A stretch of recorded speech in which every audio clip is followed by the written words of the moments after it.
Dios los bendiga, hermanos, Dios los bendiga. Bendiciones, ¿cómo están? ¿Cómo están? Bendiciones a cada uno de los que van a ver este video. Hoy quiero hablarles de la necesidad de la evangelización.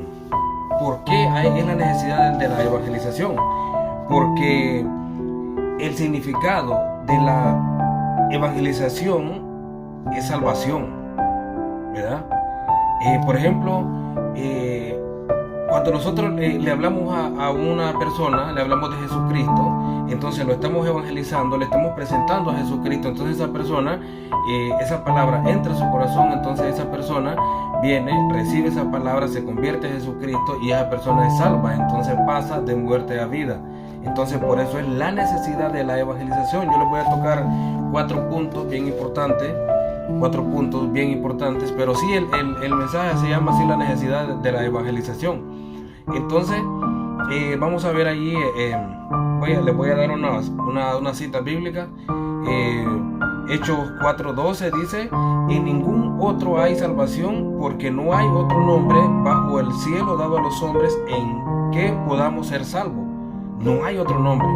El único nombre en el cual nosotros tenemos salvación se llama Jesucristo, y no hay otro nombre bajo el cielo dado a los hombres en quien nosotros podemos ser salvos. Solo Jesucristo tiene vida y vida eterna.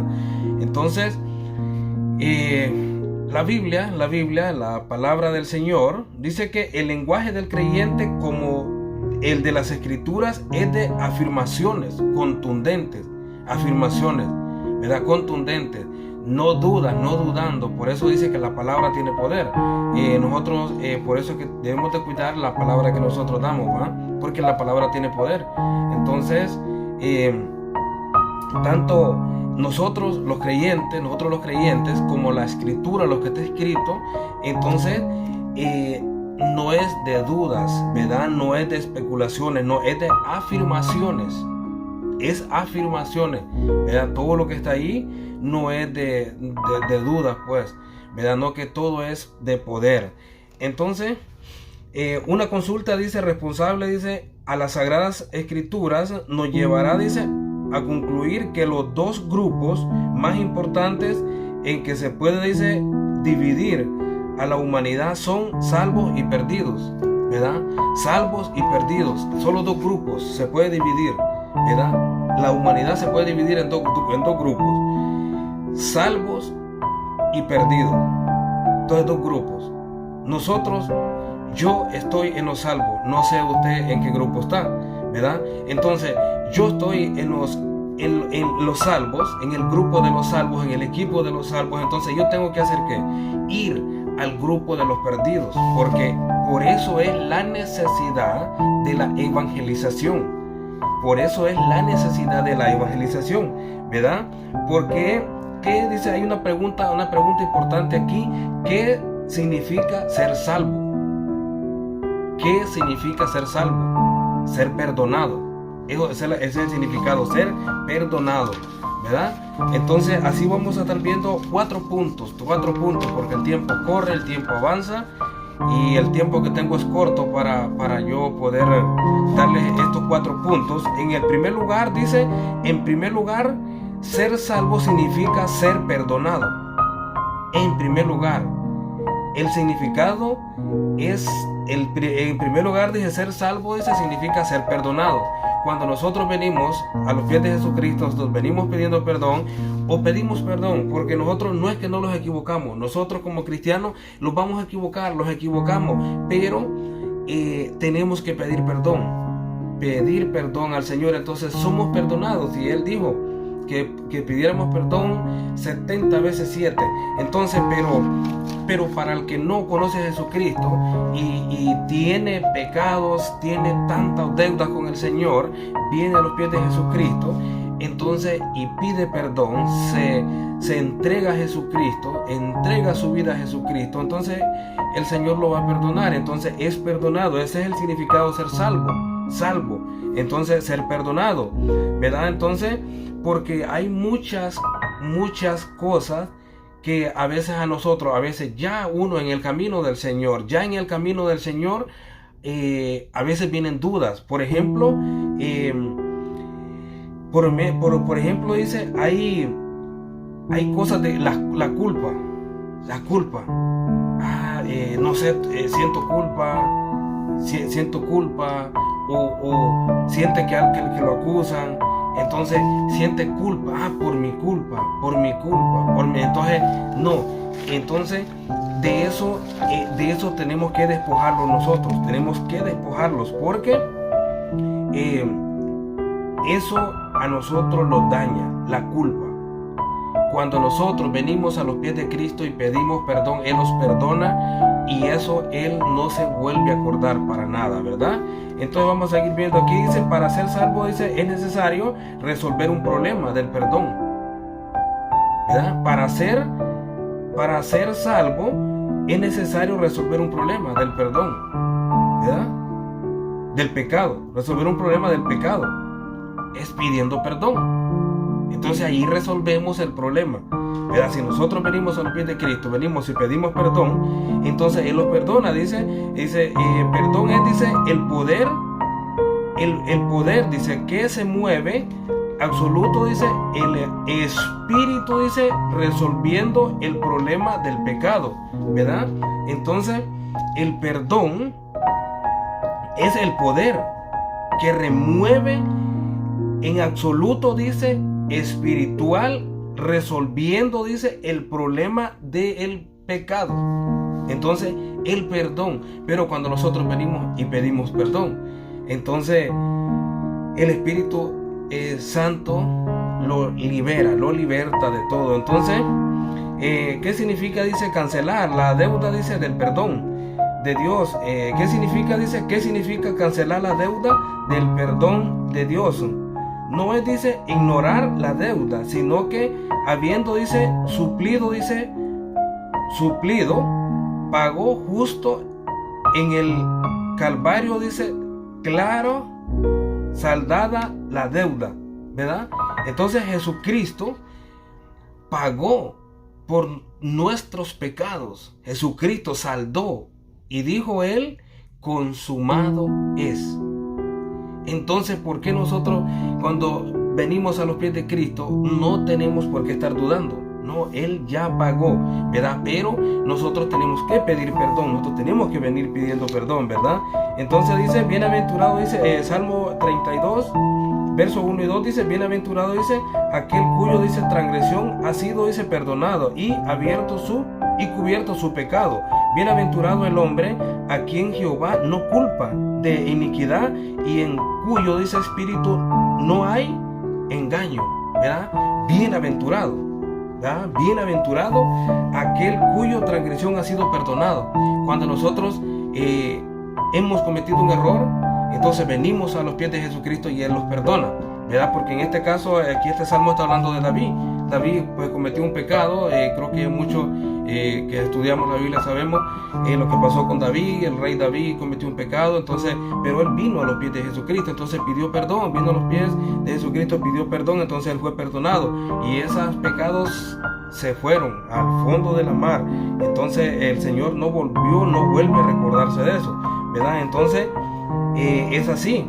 Dice aquí también, dice, la culpa, dice, real del perdón es verdadero, completa y eterno, dice, ¿verdad? El punto número 2 dice, en segundo lugar, ser salvo significa ser libre de condenación, ¿verdad?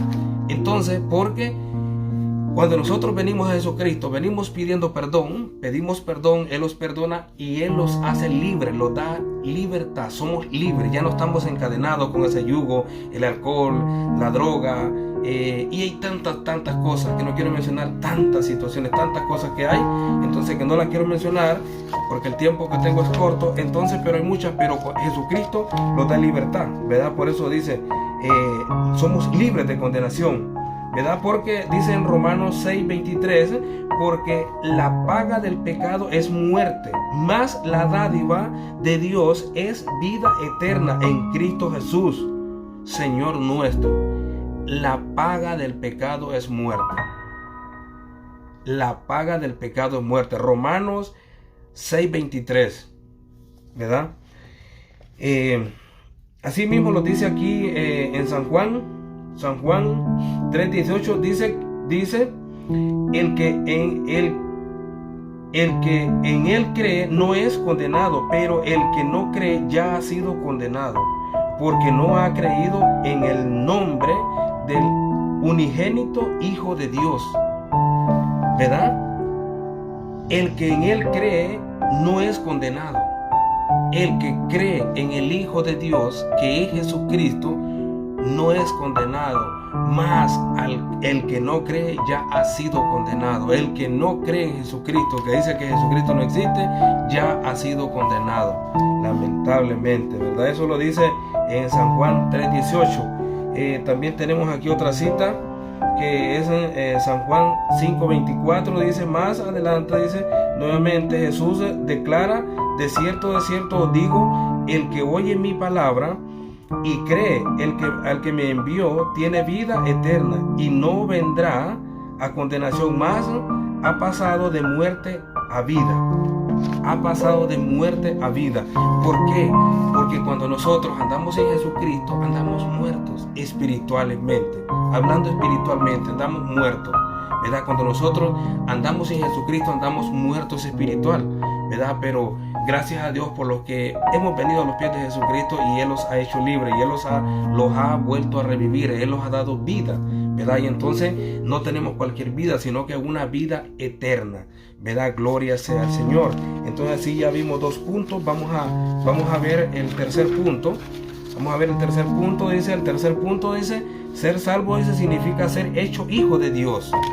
Porque no todo el ser humano es hijo de Dios.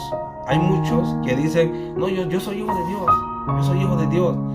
Entonces, no todos son creación, pero hijo de Dios es solo aquel que hace su voluntad, la voluntad de su Padre, la voluntad del Padre Celestial, ¿verdad? No todo, dice, quien se convierte, dice, a Cristo, entra, dice, en una nueva relación con Dios. Pasa a ser hijo de Dios y coheredero de Jesucristo y heredero de una vida eterna. Lo vamos a seguir viendo más adelante. Entonces vamos a ver el cuarto y último punto de los que tengo aquí. Dice, en cuarto y último lugar, de ser salvo significa ser heredero de una vida eterna. Heredero de una vida eterna.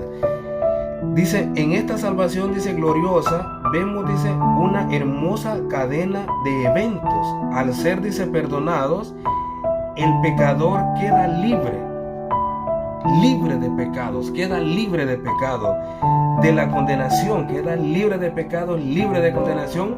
Al ser liberado, dice, de la condenación, es adoptado como verdadero hijo de Dios.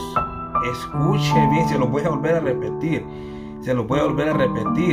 Dice, el pecador, dice, queda libre de condenación y al ser liberado de la condenación es adoptado como verdadero hijo de Dios.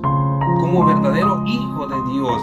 Entonces, al ser, dice, hecho hijo de Dios, dice, se le da el privilegio de heredar vida eterna.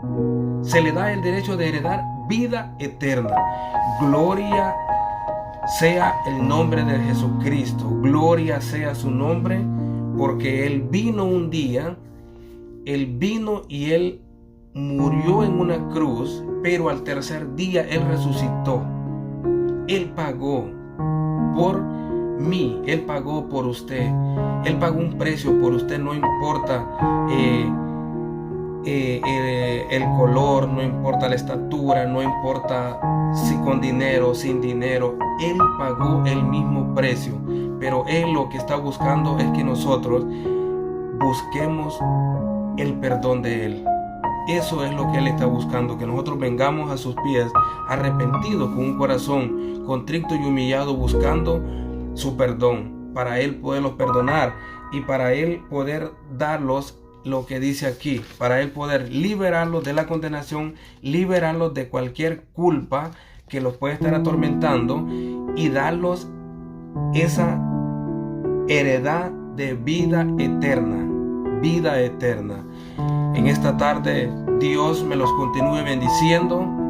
Sean bien bendecidos por nuestro Señor Jesucristo, porque lo bueno viene de arriba, lo bueno viene de Él, no viene de las cosas de aquí de la tierra. Todo lo bueno viene de Él. Dios me los bendiga en esta tarde.